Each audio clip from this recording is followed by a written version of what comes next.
Y vamos a continuar con el tema de las enfermedades inflamatorias pulmonares. Hoy yo creo que hemos estado viendo mucho de estos pacientes con el tema del humo. Tiene sus características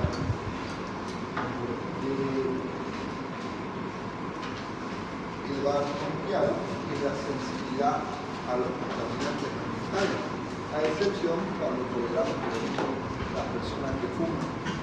Hasta el ruido no le hace nada ni siquiera un antojo. Entonces, eso significa que el organismo va adaptando.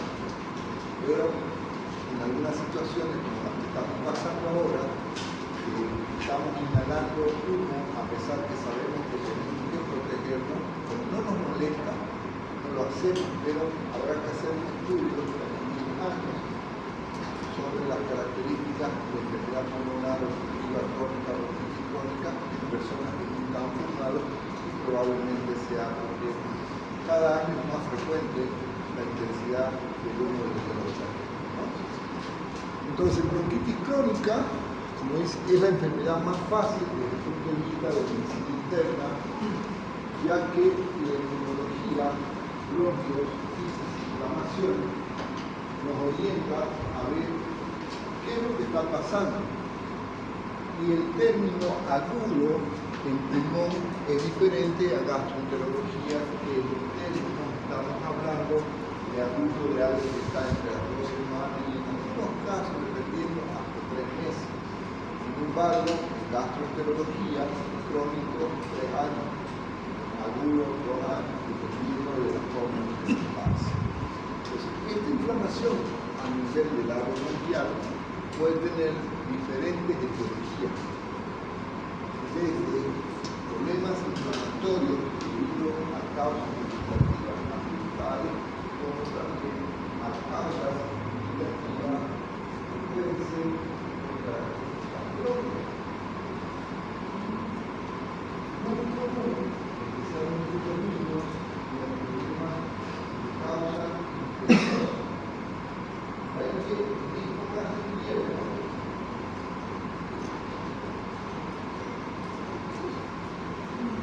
es más común la enfermedad respiratoria, principalmente con niños que una respuesta de un organismo frente a una situación de frío o frente a una aunque estamos protegidos a nivel de las fosas nasales, duele a nivel de la mucosa bronquial, pero es situación que va a cambiar la protección del organismo, lo cual provoca una reacción que se manifiesta por eso que digo que la enfermedad más fácil de medicina interna bronquial es la porque todas sus infecciones son las principales. En otras situaciones, podemos tener un proceso de inicio agudo con efectos psicosomatológicos cronificar el periodo de la actividad, especialmente cuando la persona tiene un problema de no apropiado, que está concentrado. Hay un individuo que la vía aérea no está preparada, y ese efectivo crea una dificultad la hipersecreción natural de la tratar de proteger, y eso activa la tos para tratar de eliminar. En ocasiones, la respuesta puede ser tan intensa que puede llegar a haber broncoespasmo. No es lo habitual. Es rara la bronquitis aguda que tenga un broncoespasmo, y eso nos hace dudar si realmente la bronquitis aguda está empezando un episodio de asma. Otra de las características que tenemos y que en ocasiones hay alteración en el cinetismo de nuestro sistema inmunológico, como cuando ocurre una bacteria en el micoplasma que puede potencializar el efecto de los virus. Estamos preocupados, entonces desde este esta bacteria, que a los niños casi no da, pero ya conseguir adultos hace de que se refleje una respuesta diferente y que al ingresar al epitelio bronquial, esta reacción inflamatoria previamente con el plasma, el virus puede aprovechar y provocar una reacción. Nuestro sistema inmunológico todo lo que ingresa de la realidad, los macrófagos, trata de unirse, pero cuando la cantidad de la virulencia es mayor o cuando nuestro sistema inmunológico, por ejemplo, las personas que son fumadoras, están bloqueando de alguna manera sus respuestas, entonces fácilmente podemos colonizar y el virus puede replicar en mayor cantidad y eso hace de que la respuesta que debería tener nuestro organismo no pueda bloquearla y podemos desarrollar ya no solamente esa bronquitis, sino ya complicarse a la famosa bronquiolitis. Estamos hablando de neumonía, vamos a tratar de comprender el problema. O sea, al ingresar nuestro organismo y este sistema químico que puede haber en el caso del plasma, como decía, hace que se potencialice la respuesta inflamatoria y el paciente pueda desarrollar no solamente esa respuesta de toda la población como un palo negativo, sino que asuma el proceso infeccioso, bacterias, solo por iniciar procesos. El mismo ejemplo desde el punto de vista fisiopatológico, como virus de influenza, que es más común, COVID, también que es muy humano, cuando ingresa cualquiera de estos gérmenes o bacterias, la respuesta de nuestro sistema normalmente la bloquea por la hiperproducción de hongos y su eliminación. Pero en estos pacientes que no están respondiendo apropiadamente, vamos adelante con el siguiente.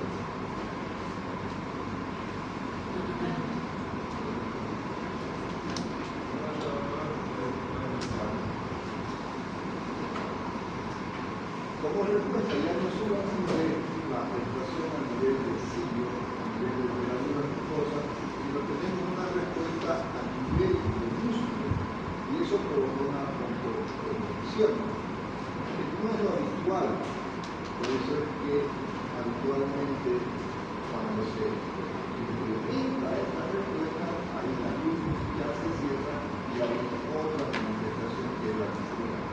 No es común. Pero tenemos que considerar que cuando estamos en la clínica de bronquitis o línea, lo primero que sospechamos es que ustedes la actividad habitual normal, que eso sí acompaña más que el broncoespasmo. Entonces, si sumamos la respuesta de la hipersecreción mucosa, la broncoconstricción de los músculos, más el consumo, eso pues va a influir en la vida real. Por eso es que paciente, cuando esto se hace mayor y la respuesta de los músculos es más intensa, ahí el paciente acusa la dificultad para respirar. Esta dificultad para respirar en la bronquitis no es tan fuerte siempre y cuando la respuesta de la persona sea diferente. Y los bronquiópatas, es decir, las personas que ya tienen una patología bronquial previa, en esto hace que la respuesta sea mayor. ¿Cuáles son las manifestaciones clínicas? La clínica siempre vamos a ser sistemáticos para tratar de que cuando estamos en la entrevista sigamos esa secuencia.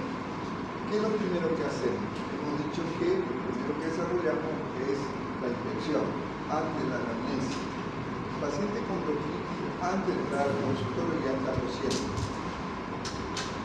De 1 a 10 pacientes con bronquitis crónica o bronquitis aguda, apenas 1 o 2 irán al médico, porque la mayoría lo tolera.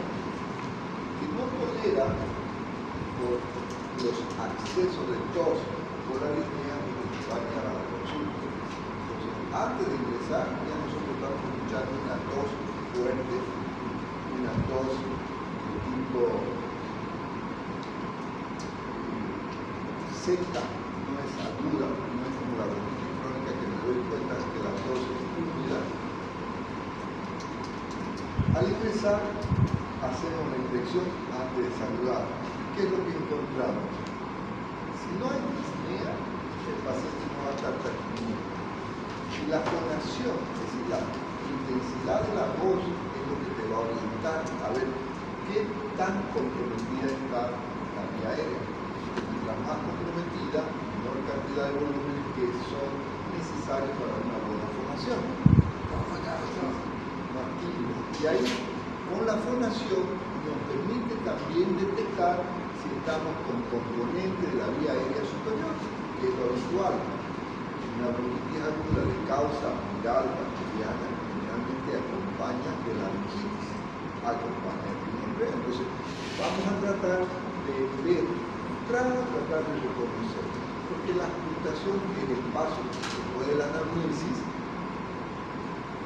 ya en la anamnesis yo tengo el diagnóstico. ¿Qué le está pasando al doctor? El tiempo, el encuadre, agudo. Va al primer día, hipocondriaco. Ese está magnificado. El que va después de 3, 4, 5 días que es lo que empieza el cuadro a ser intenso, ya, ¿cuál es la queja principal? Primero, vamos a ver una línea que vamos a acostumbrar a ver en los procesos infecciosos, que la dividimos en 4. La primera línea es la incubación por el periodo prodrómico. Luego, el periodo de estado, el periodo de resolución y el periodo de convalescencia. Esos 4 segmentos. Entonces, tratamos en la anamnesis de identificar si hay un cuadro prólogo, es decir, las infecciones generalmente malestar, decaimiento, cefalea, hiporexia o falta del apetito va disminuyendo y luego comienza la incubación de mayor cantidad de germes, empieza la bacteremia. La bacteremia se manifiesta por el escalofrío y después viene el cuadro febril.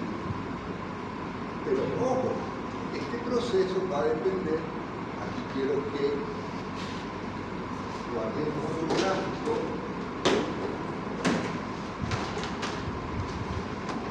en la mente, que es 3 círculos y una línea de tiempo. Este esquema es para los procesos infecciosos. Recuerden, el primero es la incubación. El segundo es el periodo de estado.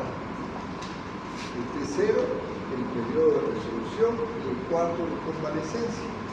Y a ello vamos a ver agente huésped médico. Cuando este periodo de incubación es muy corto, vamos a pensar en procesos virales. Los virus, por eso cuando uno está acá cayendo. ¿La tuya? Ah, me presta. Ah, gracias.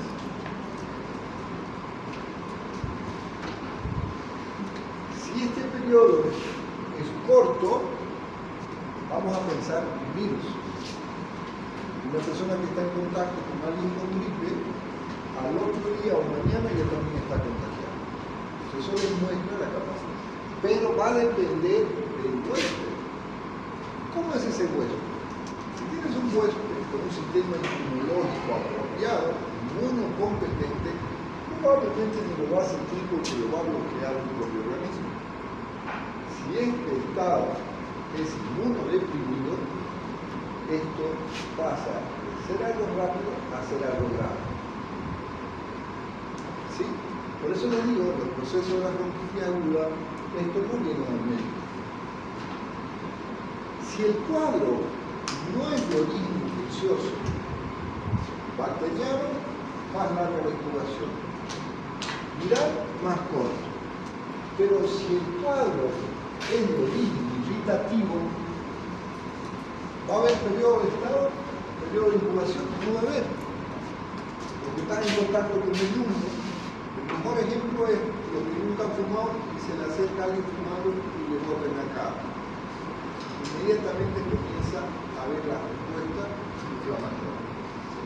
Entonces, por eso reconocemos a las bronquitis que no tienen origen infeccioso. Lo primero que preguntamos es cuándo y cómo empieza. ¿Qué es la primera queja? Si hay infección, van a haber las manifestaciones extrañas. Si no hay manifestaciones generales, diarrea, malestar real, frío, anorexia, descarte infección. Eso es importante para cuando voy a hacer un tema terapéutico. Voy a dar antivirales, voy a dar antimicrobianos o simplemente voy a dar sintomáticos. ¿Okay? Entonces, infección, anamnesis, se va haciendo simultáneamente. Doctor, ¿qué le está pasando? Entonces, ¿por qué va a venir al médico paciente con bronquitis? Por tos, la disnea, la dejamos para después. Primero la tos. Si la tos es simple, no molesta. Pero si la tos es muy intensa y frecuente, provoca molestia y dolor. Porque el músculo diafragma está acostumbrado a hacer un movimiento más suave. En cambio, con la tos, esto tiene que hacer una contracción brusca y te libera, como cuando hacemos un ejercicio muy intenso, una curva, liberación ácido láctico, provoca dolor. Si la tos es intensa, va a irritar también lo que es el epitelio. Entonces, cada que tose siente que le raspa. Por eso en ocasiones la tos es con expectoración, con escasa cantidad de sangre. No tan hemotóxica, pero con frío, por excitación. Entonces, el epitelio tiene sensibilidad. Entonces, el paciente que está tosiendo mucho, dolor, pues tenemos que tratar de sedar la tos. La cortamos la tos, no la tenemos que soltar. Como hay hiperproducción de glándulas mucosas, si yo la bloqueo, ¿quién va a eliminar el moco que está produciendo en defensa? Ahí hay que tener precaución. Lo ideal es no bloquearla, porque la tos es un mecanismo de respuesta que la necesitamos. Si el cuadro acompaña de vía aérea superior, vamos a tener una manifestación con un resfrío, congestión nasal, hidrofagia, diarrea, disfonía. Eso nos orienta más. Los cuadros alérgicos, irritativos, no dan dolor, no dan disfonía. La tos sí. La tos, por intensa, por no, cualquiera sea la causa infecciosa o no, va a provocar dolor por el propio mecanismo que le estaba mencionando. Entonces, si vemos estos datos en la anamnesis, ya con la filtración ya la adelanto, ya sé que lo que voy a escuchar. Pero si hay un proceso febril, por favor consideren la posibilidad de que se esté desarrollando un proceso de bronconeumonía, especialmente en tiempos cortos cuando el paciente es inmunodeprimido.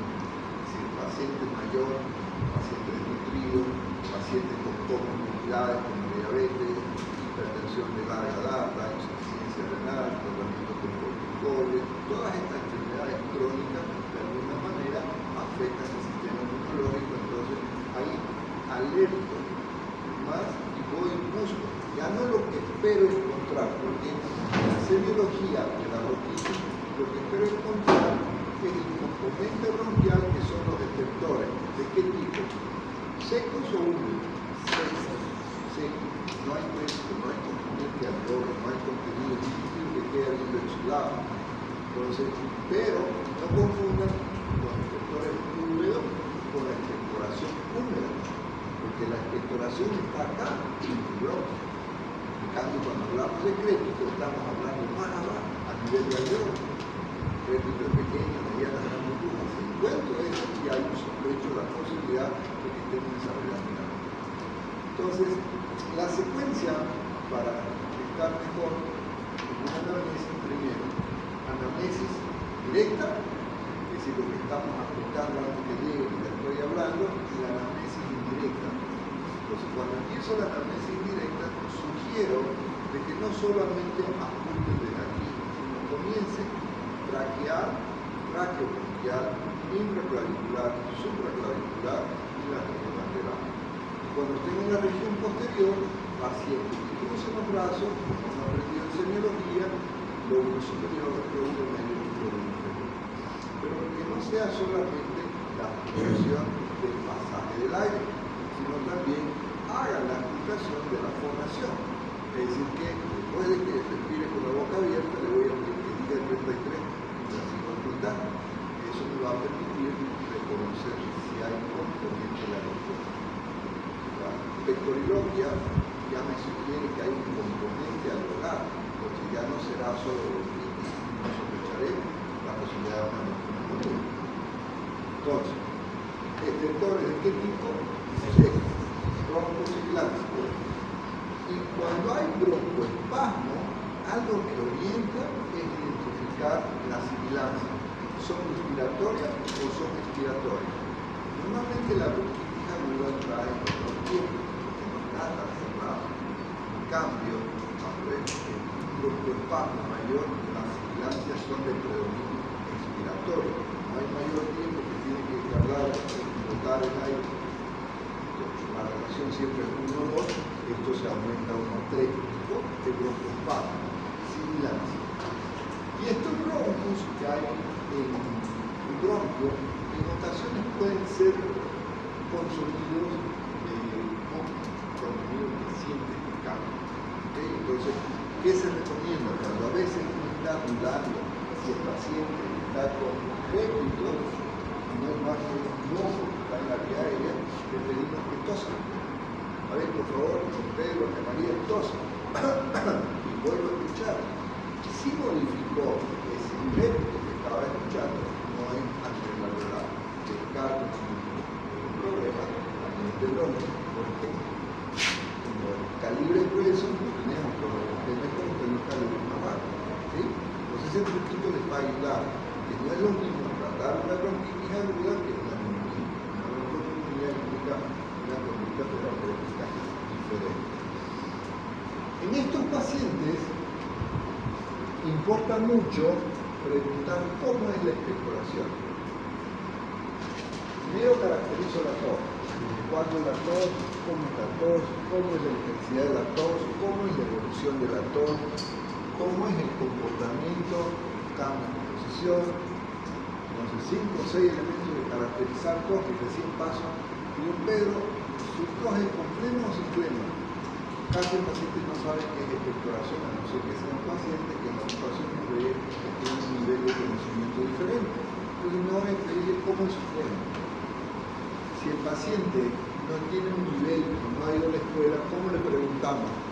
¿Será que va a saber qué es flema? No sabe. Entonces le preguntamos, gota, gargajo. Realmente la gente común del campo sabe que la flema es gargajo. ¿Cuál es el flema? Puede ser que te entienda o no. Esto lo hago con detalles para cuando estemos en provincia, porque en provincia hay personas mayores que no han ido a la escuela todavía. El gargajo, ¿cómo es? Su flema, ¿cómo es? Su expectoración, ¿cómo es? Si es blanco, blanquecina, probablemente vegetativo, probablemente viral, cualquier cosa. Pero si cambia de coloración, el paciente que dice ya está mejorando mi tos, está madurando, ya está de color verde. El cambio de color sugiere la posibilidad de un problema bacteriano, amarillo, verde, chocolatado. Eso ahí, si no pregunté las características del prólogo, el proceso infeccioso, vuelvo a hacer una tratamiento. Si me olvidé y me dice la flema tiene color, yo automáticamente vuelvo a ver el periodo prológico, cómo ha sido la incubación. Los cuadros virales pueden demostrar el sinergismo entre una neumonía o un proceso de un micoplasma en un virus. Entra el cuadro viral sobre el que está ocupado y ahí aprovecha una bacteria para proliferar. Entonces, el paciente se está madurando, que antes era blanco, ahora está verde, ahí desconfíen la posibilidad de un proceso infeccioso y vuelvan al esquema de cómo estuvo esto, de su progresado, etc. Lo ubicamos, hablando de las características, porque el esquema va a ser diferente. Si tengo un paciente inmunocompetente, sin características de riesgo de infección, no necesito pedirle ningún análisis, simplemente tratamiento sintomático. ¿Qué le doy? Le doy para el dolor, está tosiendo y le provoca dolor, bloqueamos el malestar. Entonces le da aire. ¿Cuál escojo? El que sea más práctico, el que sea más económico.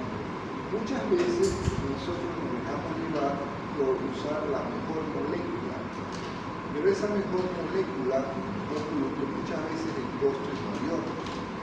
Entonces, cuando estoy haciendo la anamnesis, también debo investigar sus características socioeconómicas del paciente. Van a encontrar que más de una vez van a sacar muestras que les daron los visitadores para darle al paciente. Porque, ¿qué te sirve hacer un buen diagnóstico si no vas a tener éxito en el tratamiento?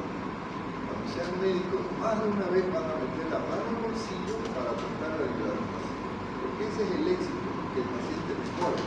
Obviamente no va a ser a todos, pero lo que den posibilidad que lo vamos a recuperar con otro tipo de pacientes.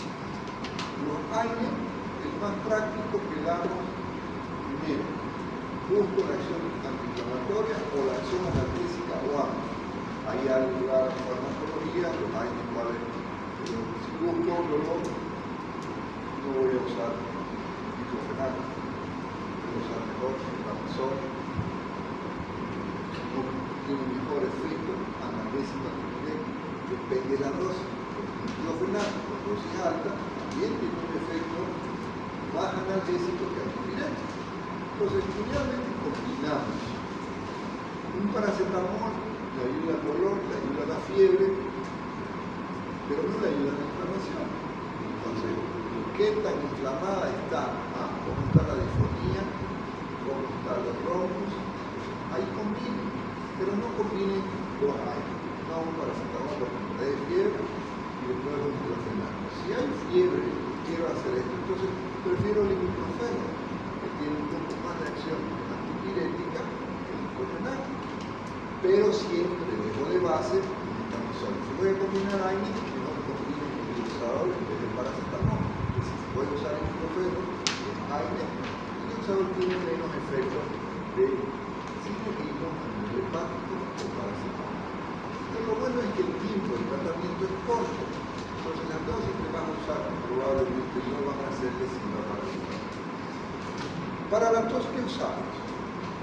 Recomendación número 1. Eviten la codeína. Es el mejor antitusígeno, pero hay riesgo de que el paciente se habitúe. En la farmacia, para la siguiente vez que vamos a hacer una investigación, si les interese, ¿qué se compra más la gente para la tos? Y van a ver que la mayoría va a buscar Contorión, que es jarabe de codeína. Todo el año están enfermos de tos, pero no es lo que tiene la tos, es el efecto de la codeína. Entonces es mejor usar dextrometorfano, menos riesgo, porque el paciente termina leyendo su composición, sabe que ese jarabe, además de pasar la tos, se siente bien. Dextrometorfano, una cuchara mediana o grande, depende del tamaño de la persona, cada 8 horas. Por ti, como dicen los ingleses,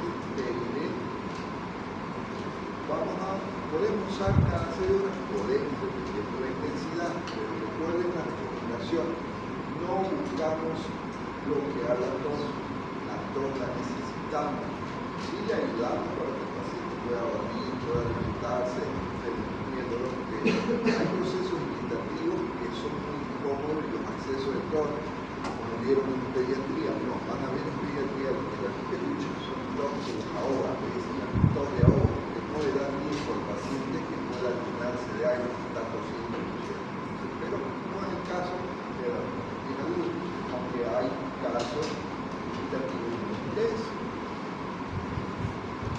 Con esos dos esquemas es más que suficiente para tratar una bronquitis. Tiene expectoración verdosa, ha estado con fiebre, ha estado con escalofrío, porque es una fiebre también. Entonces, ¿le doy antibiótico o no le doy antibiótico? No le damos antibiótico, aunque esté cambiando el color, siempre y cuando la H del huésped sea inmunodeprimido. Si el paciente es inmunodeprimido, tiene riesgo, no voy a esperar que esté una infección franca para recién darle tratamiento. ¿Ok? No en todas las bronquitis vamos a dar antibióticos, solo aquellos que sospechan que el cuadro biológico es una bacteria. Como el grupo de bacterias más común que tenemos en la vía aérea van a ser los pacientes gram positivos, entonces mi grupo de medicamentos van a ser los beta-lactámicos, porque aprendimos en farmacología, amoxicilina, amoxicilina, siempre por vía oral, a no ser que el paciente no pueda tomar por cualquier motivo o que la tos le active el reflejo del vómito y no va a tolerar. En raras ocasiones, por más que el paciente venga y te diga, doctor, denme una inyección, sé que es más potente, quiero sanar, evitamos los inyectados, porque el riesgo de una lesión por una inyección mal colocada con una asepsia mala, vamos a terminar desarrollando un absceso y peor si tenés un hueso con riesgo como es un paciente inmunodeprimido. Entonces, siempre, porque hablamos de la primera clase, bien informado, valorar el huésped, qué es lo que tiene el huésped, el riesgo, y hacemos. Si voy a usar antibióticos, vamos con amoxicilina, 500 miligramos cada 8 horas. Y esto, en algunos son dados de cómo hacemos una receta. Siempre colocamos EDP, que significa una prescripción registrada. Luego colocamos el nombre del paciente. Luego el nombre del producto, la concentración, la presentación y la cantidad. Acuérdense de 4. Por ejemplo, amoxicilina. ¿De cuánto? De 500 miligramos. ¿En qué? En comprimido. ¿Qué cantidad quiero? Voy a dar un tratamiento para 3 días. ¿Por qué para 3 días solamente? Si el tratamiento dura 5 o 7 días, o 14 días, o 21 días, dependiendo si hay un comprimido, porque en 3 días voy a ver si está respondiendo al tratamiento. ¿Para qué le voy a hacer comprar el paquete completo para los 7 días y después tengo que cambiarse? ¿Sí? Me permite hacer un seguimiento. Entonces, si vamos a dar, una vez que escribo esto, abajo tengo que poner las indicaciones, porque es obligatorio. Tomar una cápsula cada 8 horas.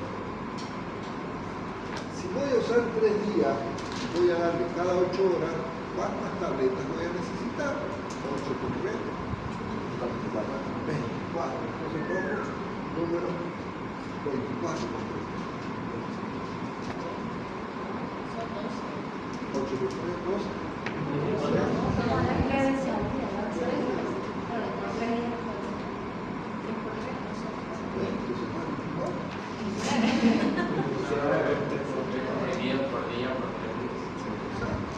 Mi compañero me dice 24, que el conflicto es que nosotros los médicos no siempre usamos las matemáticas porque no la usamos.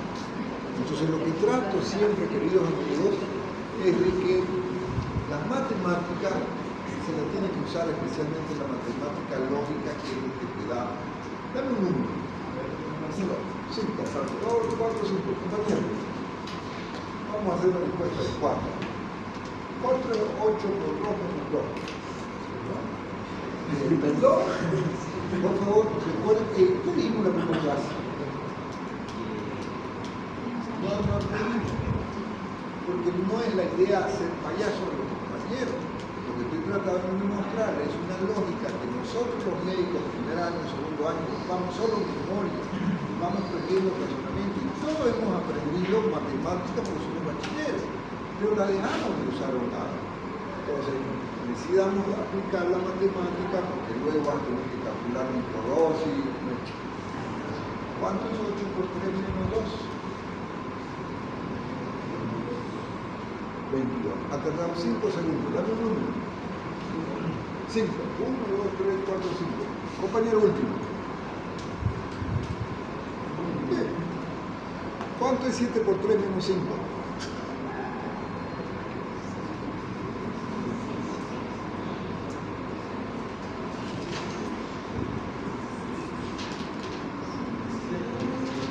7 por 3.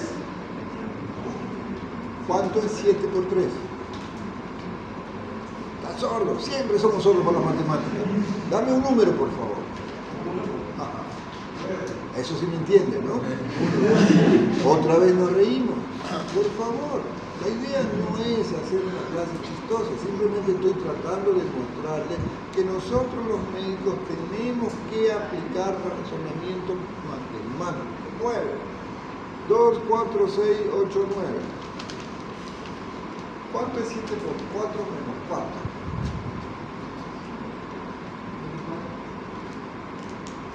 ¿Estás ayudando? ¿Cuánto es 7 por 4? Menos 4.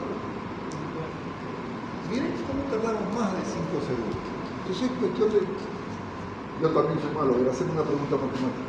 Cualquiera. Yo soy médico, es común denominador de la mayoría de los médicos, no todos, hay unos que son capísimos. 7 por 5 dividido entre qué? Entre 7. 7 por 5.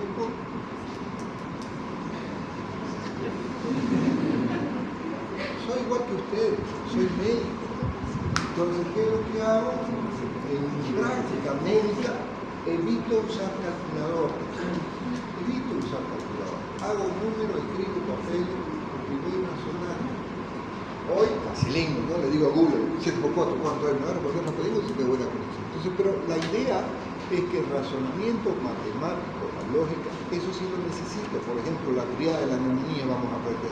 Si tiene un paciente con tos, con fiebre, con dolor de punta de costado, ya automáticamente voy a pensar en neumonía. Igual que 7 por 4, automáticamente voy a pensar en 28. Ese proceso es el que quiero que empiecen a aplicar, porque lo necesitan. Ayuda. Hagan una averiguación cuántas universidades en el mundo que llevan medicina llevan en su currículo matemática. Y van a encontrar que más de una super universidad tiene en su currículo matemática, especialmente matemática lógica, no ecuaciones, la ecuación a nosotros como medio difícilmente la vamos a ver. Ok, volviendo al punto, entonces, amoxicilina o ampicilina. Si vas a usar ampicilina, que sea cada 6 horas mejor, como aprendí, ¿no? Porque siempre con 500, si la persona es muy grande, puedo aumentar la dosis, si hay riesgo. Ahora, si es un paciente con inmunosupresión, mejor combino medicamento potencializado, pero siempre por vía oral. Por ejemplo, lo potencializamos. ¿Cómo hablamos de farmacología? Dame un número, compañero. 8. 2, 4, 6, 7, 8. Compañero, ¿cómo la potencializamos la amoxicilina oral? Llevaste farmacia, ¿no ves? ¿Te acuerdas que la primera clase hicimos un diagnóstico de primer año, tercer año?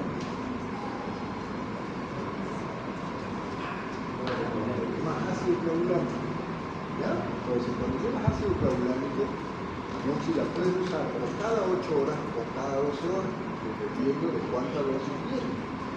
Entonces, dependiendo de eso me fijo para hacer un cálculo. Si voy a usar, por ejemplo, por dar un nombre comercial, Clavier Duo, ya viene, yo sé que viene con 850, entonces se la tengo que usar cada 12 horas.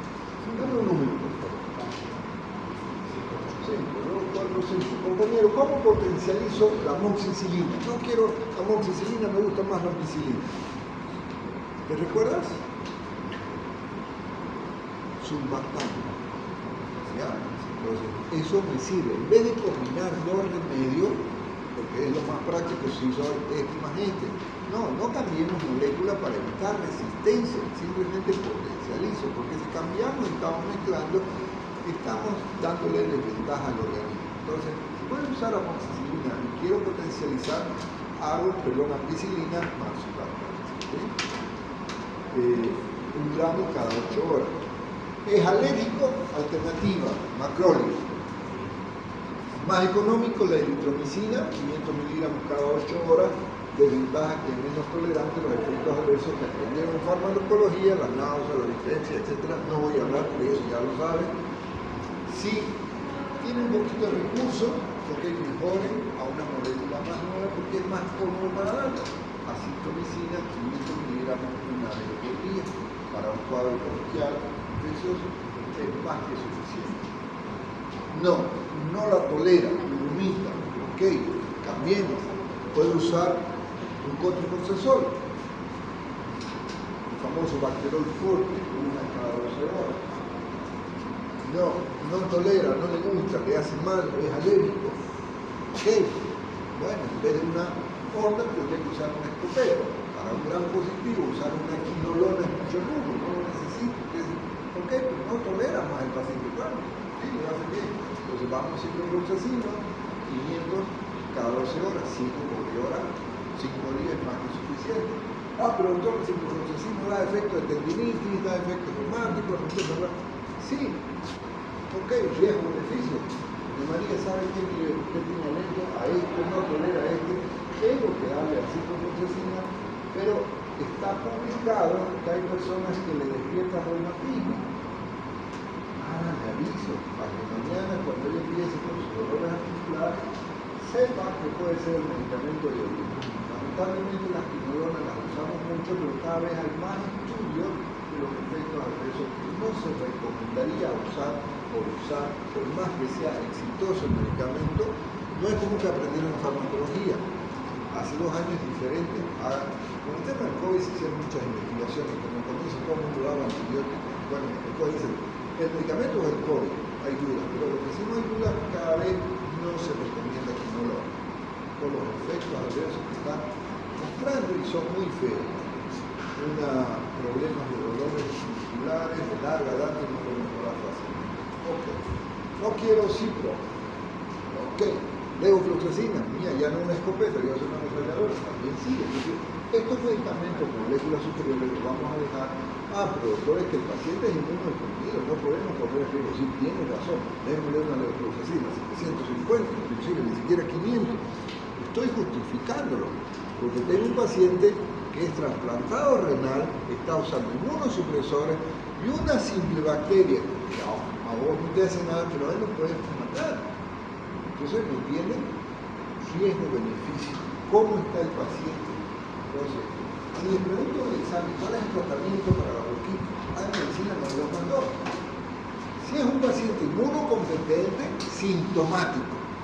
Si el paciente es inmunodeprimido con riesgo infeccioso, antibiótico. ¿De acuerdo? Ahí estamos en la receta. Terminamos con la firma, el nombre de la firma y la fecha. Con eso termina su receta. ¿Tengo que hospitalizar una bronquitis aguda? ¿Sí o no? Sí, cuando el paciente está con disnea.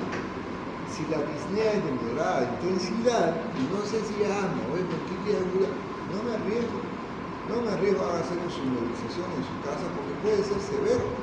Porque la desventaja de que si el asma está comenzando, es su primera vez, vos la interpretás como solo una bronquitis simple, a lo mejor mi paciente ya no vuelve a los 3 días, porque los vamos a ser severos. Entonces, es el conflicto en el asma. ¿Cuándo comienza? Porque el diagnóstico dice enfermedad recurrente, es decir, que varias veces. Pero si es su primera vez, es intensa, el doctor Toledo dijo que la bronquitis aguda en su casa y sintomática. Si es una siempre está la duda. Por eso es que la disnea, es una alerta, porque el asma, cuando hablemos de asma, van a ver clínicamente igual que una bronquitis. Pero la reconocemos porque se repite. Y si es la primera vez, que si es niña, no me arriesgo. ¿Sabe qué? Normal, pero mejor si lo hospitalizamos. Tal si me equivoco con 2 horas, 3 horas, yo va a estar bien el paciente. No arriesgo. Aquí en otro hospitalizamos al inmunodeprimido. Esa bronquitis puede desarrollarse con neumonía. Aquí vamos a correr riesgos 12 horas bien cubierto, incluso el laboratorio y bueno. ¿Sí? Pero en general, tratamiento de la bronquitis aguda es sintomático. No se olviden, antitussígeno, algo para el dolor, algo para la fiebre y se acabó. En 3 días la tranquila. Si la bronquitis es viral, ¿por qué pienso que es viral si no tiene expectoración? Porque es un cuadro agudo con fiebre, entonces agrego preferencia un antiviral. La mascarina es más simple. Les dan paracetamol, preparado, le doy antifiebres. El antifiebres trae paracetamol, pero trae un antiviral que me interesa, el antiviral. montadillo. No hay muchos antigripales que traigan antiviral. En vez de darle un antiviral separado, solo lo den y van bien.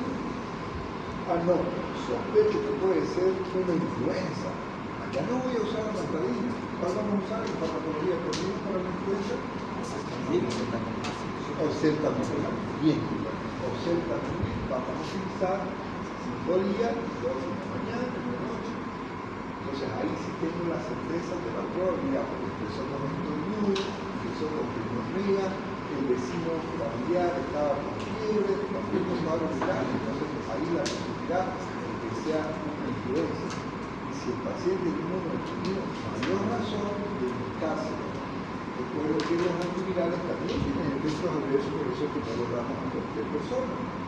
Solamente si es influenza o si está además con procesos de inmunosupresión. En aquellos pacientes que tenemos dudas de que sea infeccioso, vamos a pedirle laboratorios. ¿Qué laboratorios le vamos a pedir?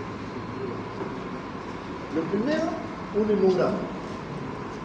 El hemograma, RP, nombre del paciente, no le pongo sobrecito, hemograma, directamente, hemograma. Cultivo, antibiograma, medición de GRAM, para ver si el GRAM positivo, aunque yo sé que la vía aérea es GRAM positivo, pero por ahí está con el GRAM negativo, me va a ayudar. Como le estoy pidiendo laboratorio, sospecho que el paciente tiene algún componente, entonces lo mido todo. Como el caso de azúcar, semen, como el caso de función renal, urea-creatinina. Cómo está la parte metabólica, gasometría y hemograma. Aquel paciente que sospecha de un proceso infeccioso, mido todo para ver cómo es con los medicamentos, si no me complica la función renal, la función hepática, etc. ¿Sí? Entonces, para el diagnóstico de un proceso infeccioso, simplemente repito, hemograma, medición de GRAM, cultivo, antibiograma, semen, urea-creatinina y hemograma. Pero la urea-creatinina, el hemograma, el hemograma no es para la infección, si no es para la infección, pues quiero ver cómo está el componente sistémico, porque voy a usar un medicamento que puede complicarlo. Si el paciente me viene con insuficiencia renal después, me echa la culpa porque él leyó en la letra o leyó en Google que este medicamento daña el riñón, por ejemplo la amicacina, no quería tomar tableta y le doy inyecciones, la amicacina va muy bien al 50% de real positivo, pero es nefrotóxico. Entonces, mejor ponemos un poquito a la defensiva, tener evidencia. La medicina defensiva es más cara, pero me protege a mi momento y lo protege al paciente. Le pedimos radiografía a un paciente con una bronquitis aguda, no. Pero, si el paciente es inmunodeprimido, mejor le pido una radiografía para ver si está haciendo una bronconeumonía.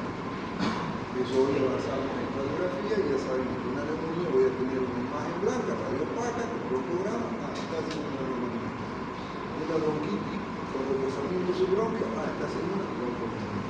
¿De acuerdo? Entonces, cuarto. Y si el paciente es broncópata, una patología, por ejemplo, de enfermedad pulmonar obstructiva crónica, de cajón tenemos que pedir.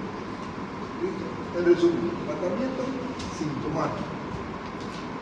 Hidratación adecuada para que tenga posibilidad de que sus glándulas mucosas tengan capacidad de formar moco. Pero, ojo, la hidratación la debo tener precaución en el paciente cardíaco. Un vaso de agua extra a un paciente mayor con un problema cardíaco puede desarrollar un edema de pulmón. Entonces, doctor, ¿qué hacemos para que mejore su flema? Le doy un fluidificante. Acetilcisteína, por ejemplo, y sí, le damos gas de vaporización, o le toman un sobre en un vaso de agua, o inyectable, lo utilizamos, cualquiera de ellos. Un paciente bronquítico normal, que no tenga riesgo, no damos fluidificante.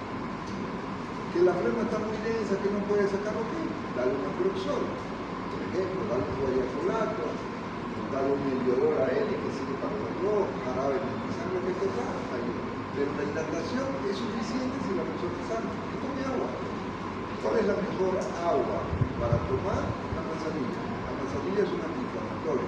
Pero hay que tener cuidado si el paciente está utilizando warfarina, porque va a aumentar el riesgo de sangrado. Entonces fíjense, ¿cómo va a ser daño la manzanilla? La manzanilla se saca el ananá, se lo saca de ahí. Con precaución si el paciente está usando warfarina. Si no usa warfarina, el mejor refresco para un paciente que quiere fluidificar es el agua manzanilla. Obvio, chao tabaco y en consideración pacientes inmunodeprimidos. ¿Qué esperamos que tengan? El paciente quiere inyectar, doctor, no va a funcionar mejor. Ok, dale luz, dale la persona. Se va a ver conjugar porque no me vuelve a pedir. No le haga caso, pero no lo está haciendo por voluntad. Lo está haciendo porque él cree, tiene fe que inyectarlo funciona más rápido. Ya lo convenciste, ya le explicaste el riesgo y todo. Ok, si la voy a dar intramuscular por 5 días, una cada 12 horas, no, ¿para qué? Ponerle un taponcito, que se compre un microgotero y le decir, ¿saben qué? Traigo la enfermera, la diluye y se lo pasa en 1 hora. Menos riesgo de fleritis, ese pinchazo no va a hablar la herida. Siempre cuidamos al paciente. No quiero ser horas. Ok, denme algo que sea más rápido. Bueno, dale cefotaxima, en vez de cada 12 horas, pero como misma precaución. Tapón, microgotero, diluye en 100 que pase en 1 hora. Si lo pasa muy rápido, va a ser fleritis. Entonces la siguiente inyección te va a doler, ya no va a tener que estar lastimando. Hay pacientes que prefieren intramuscular, no tienen miedo. Es un alga, pero si es diabético, mejor no. Porque la cantidad de acceso de músculos con esta inyección no cuesta, eso hay que tener esa precaución. ¿Qué hacemos para la disney? Para el broncoespasmo. Ahí vamos a usar un broncodilatador de acción corta. Vamos a ver en asma, SABA, LABA, abreviaciones de inglés. Entonces, un salbutamol, un PAF, cada 4 horas, cada 6 horas, o de inmovilización, un bromuro de uso propio, 20 gotitas, cada 4, cada 6 horas. Esto lo vamos a ver con más detalle en todos los broncodilatados. Pero le hago comprar un PAF, si no le va a usar mucho tiempo, el carito, no, mejor lo mando al hospital que le haga la nebulización. No, pero es un nebulizador, ¿será que lo limpia bien? Existe el miedo de contaminación.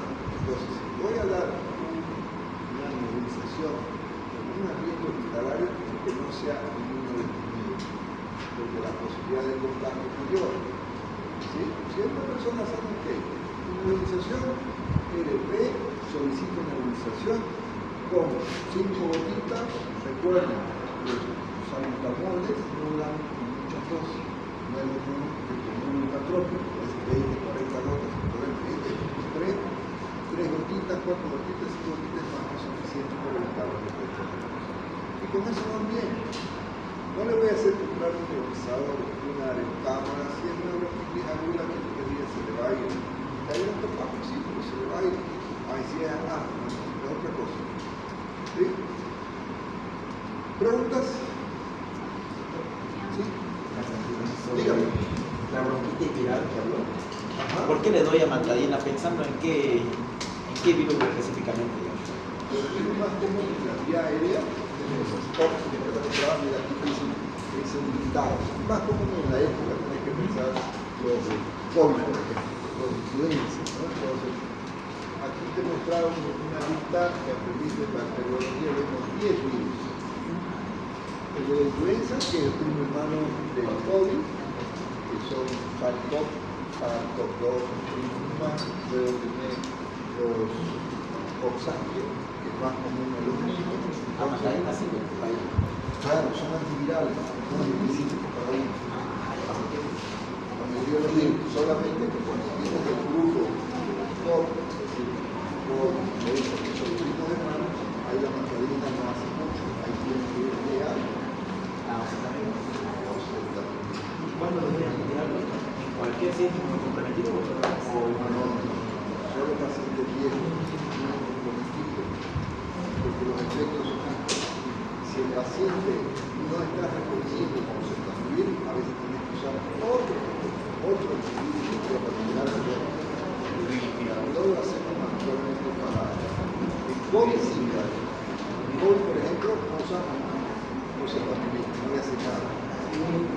sé si lo hace, porque hay unas diferentes niveles, y es una persona que se rompe, las funciones de Islam, o sea, son Entonces, inicio pantalla. con eso para mí. Ya. Pero si sospechas influencia, por favor, ya no nos doy. Acá presentan flúfanos, etc.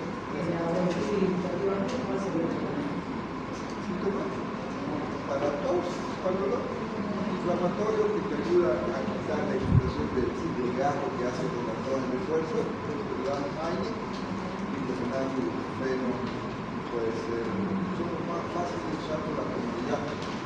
También puede usar los otros. ¿Alguna otra pregunta? Siguiente tema, avanzamos, tuberculosis pulmonar.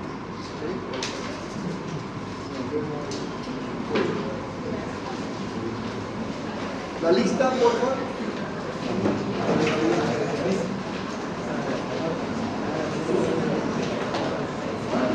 Sí, dígame.